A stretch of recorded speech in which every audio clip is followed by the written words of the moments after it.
readers. Over the last couple of days, we've been talking about how it feels when you choose a book that is just right for you. And we've been focusing on lots of different things about just right books. We've been focusing on how, I'm going to have to put this down here. We've been focusing on how it feels, how you know every word, and if it's too easy, there's no challenges, and it doesn't hold your interest. And I really like how there's this picture right here of this guy going downhill on a bike. It's a bike ride that's kind of a bike ride that's too easy. If a book is too hard, you're having trouble understanding what's happening, you're having trouble reading the words, and it's not holding any of your interest. That means it feels like it's a bike ride that you're going straight uphill. It's too hard and too difficult for you to keep going. And a just right book feels like you know most of the words, the reading, you feel good and you understand what's going on, and the book is holding your interest. It's kind of a gentle bike ride where you're feeling like you're going up and down, and it feels like a very positive experience.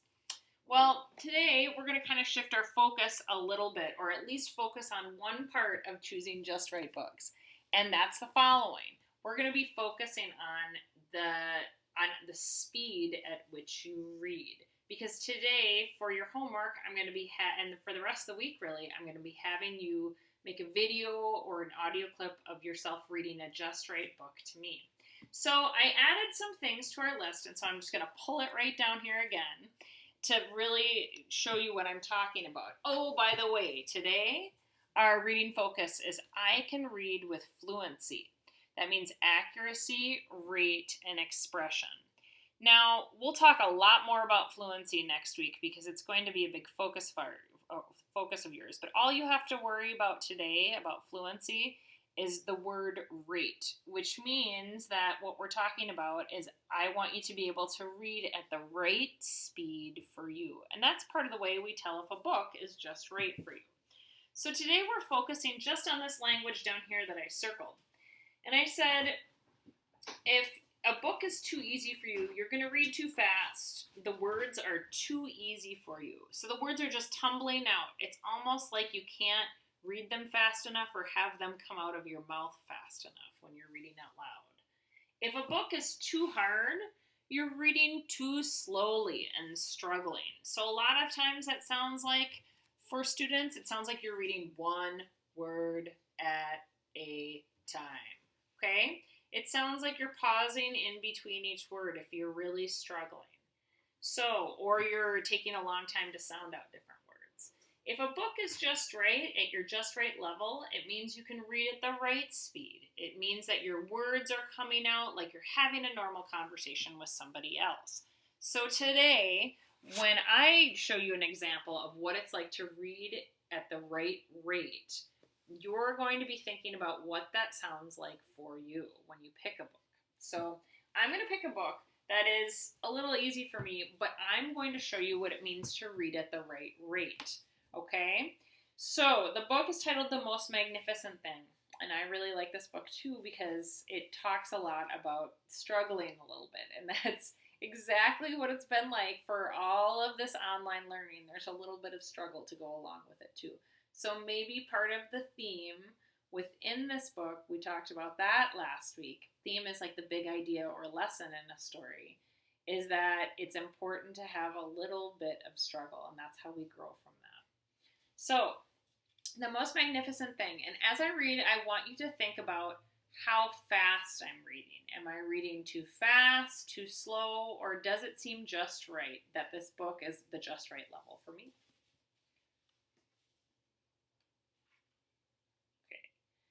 So, this is a regular girl and her best friend in the whole wide world. Her best friend in the whole wide world is a dog. So maybe I'll try to even get the book closer as I read to you. How do you like that?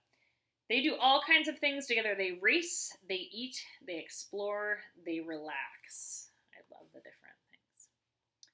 She makes things, he makes things. One day the girl has a wonderful idea. She's going to make the most magnificent thing. She knows just how it will look. She knows just how it will work.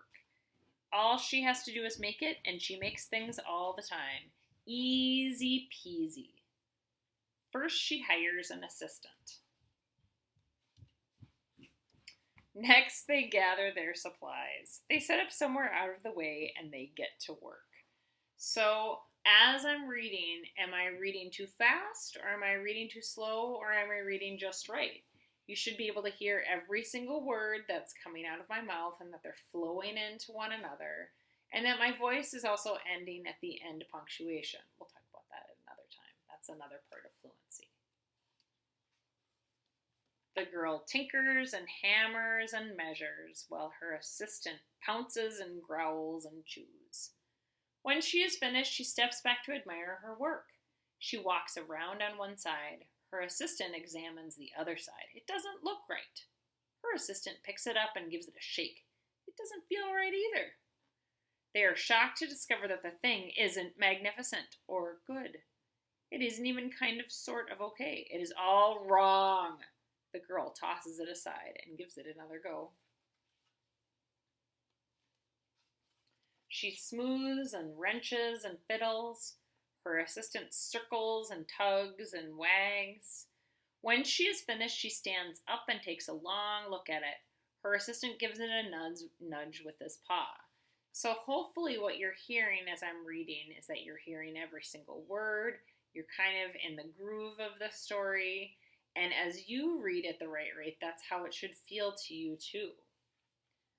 The thing is still wrong. She decides to try again. The girl saws and glues and adjusts. She stands and examines and stares. She twists and tweaks and fastens. She fixes and straightens and studies. She tries all different ways to make it better. She makes it square. She makes it round. She gives it legs. She adds antenna. I love all these different things that she does. She makes it fuzzy. She makes it long, short, rough, smooth, big, and small. Even one smells of stinky cheese. But none of them are magnificent. Her hard work attracts a few admirers, but they don't understand. They can't see the magnificent things she has in her mind. So how is she feeling right here? She gets mad. The angrier she gets, the faster she works. She smashes pieces into shape. She jams parts together. She pummels little bits in. Her hands feel too big to work, and her brain is so too full of all the right things. If the only thing would just work. Now you notice that as I'm reading here, I'm tripping over a word or two. And so it's really important that I'm going back and saying the word the right way and then continuing to read. That's what good readers do. Crunch. Oh, so she hurt her finger right here. The pain starts in her finger. It rushes up to her brain and she explodes. It's not her finest moment. I'm no good at this. I quit. Her assistant suggests a walk. It's not much help at first, but before long she starts to feel different. Bit by bit, the mad gets pushed out of her head. There they are. They're like looking at balloons and cakes and having a good time. And that's a really good suggestion for you during this time, too, to take lots and lots of breaks. As they stroll along, she comes across the first thing she'd made. The hard feelings are about to start all over again. Then she notices something surprising. There are some parts of the wrong thing that are really quite right. The bolts on one, the shape of another. The wheel to seat ratio of the next. There are all sorts of parts that she likes. By the time she reaches the end of the trail, she knows how to make the thing magnificent. She gets to work. She works carefully and slowly, tinkering, hammering, twisting, fiddling, gluing, painting. Her assistant makes sure there are no distractions. And there's a man who comes over. He says, "This is the perfect thing to ward off bears." And then she says, "That will stop the leak." And the boy says, "This one's all wet," when he picks it up. The afternoon fades into evening. Finally, she finishes. She alerts her assistant. The pair take a good long look. It leans a little to the left, and it's a bit heavier than expected. The color could use a bit of work, too. But it's just what she wanted. So look, it's a sidecar for Scooter for her doggy. They climb aboard and take it for a spin. They are not disappointed. It really is the most magnificent thing. So, as you read today, I want you to kind of spend a little time reading out loud to yourself and seeing if you're reading at a really comfortable rate for a book that's just right for you. And I'm also going to have you, like I said, for the rest of the week, for part of your Reader's Workshop homework, read to me on either a video or an audio clip so I can hear you reading that just right book. Have a great day, third graders.